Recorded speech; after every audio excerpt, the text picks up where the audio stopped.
হাই friends, আজি মই আপোনালোকক লৈ যাম অসমৰ এটা বিখ্যাত মন্দিৰ, যিটো মন্দিৰ দেখি আপোনালোকে গম পাইছে চাগে। মন্দিৰটো হৈছে এটা বৌদ্ধ মন্দিৰ, যিটো ভান্তে বাবা মন্দিৰ বুলি সকলোতে জনাজাত। আৰু মন্দিৰটোৰ ভিতৰত সোমাই এইবিলাক কুকুৰ দেখিব পাইছোঁ। বহুত কুকুৰ আছে ইয়াতে জানে। মনটো একেবাৰে ভাল লাগি গৈছে কুকুৰ দেখি। এতিয়া ভিতৰলৈ সোমাই যাম, আপোনালোককো অকণমান দেখুৱাবলৈ চেষ্টা কৰিম কেনেকুৱানো কি। গোটেইখিনি বাৰু ভিডিঅ' কৰিবলৈ মোৰ নহ'ল, যিখিনি পাৰিছোঁ সেইখিনিকে আপোনালোকক অলপ দেখুৱাইছোঁ। এতিয়া ওপৰলৈ উঠি গৈছোঁ আৰু বাহিৰতে ধুনীয়াকৈ আমি এয়া মম জ্বলালোঁ, ধূপ জ্বলালোঁ, ধুনীয়াকৈ সেৱা কৰিলোঁ।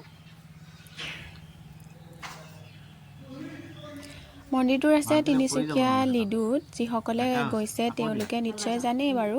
আৰু আপোনালোকে কোনে কোনে গৈছে প্লিজ কমেণ্ট এটা কৰি জনাবচোন।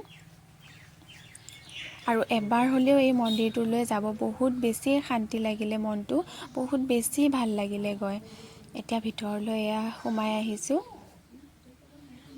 আৰু এই যে ফটো দেখিছে, এখেত হৈছে ডাঙৰ ভান্তে, বৰ্তমান আমাৰ মাজত নাই বাৰু। ধুনীয়াকৈ এয়া বুদ্ধদেৱ, সেৱা ল'লোঁ ধুনীয়াকৈ আমি।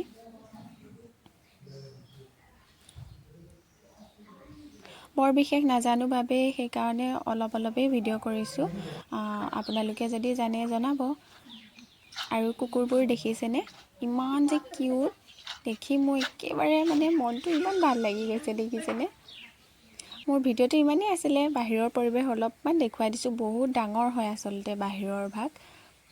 ভিডিঅ'টো কেনেকুৱা লাগিলে জনাব। আৰু প্লিজ মোৰ চেনেলটো সকলোৱে ছাবস্ক্ৰাইব কৰিব, ভিডিঅ'টো শ্বেয়াৰ কৰি দিব। আকৌ লগ পাম নতুন এটা ভিডিঅ'তেই। আজিলৈ আহিছোঁ, বাই।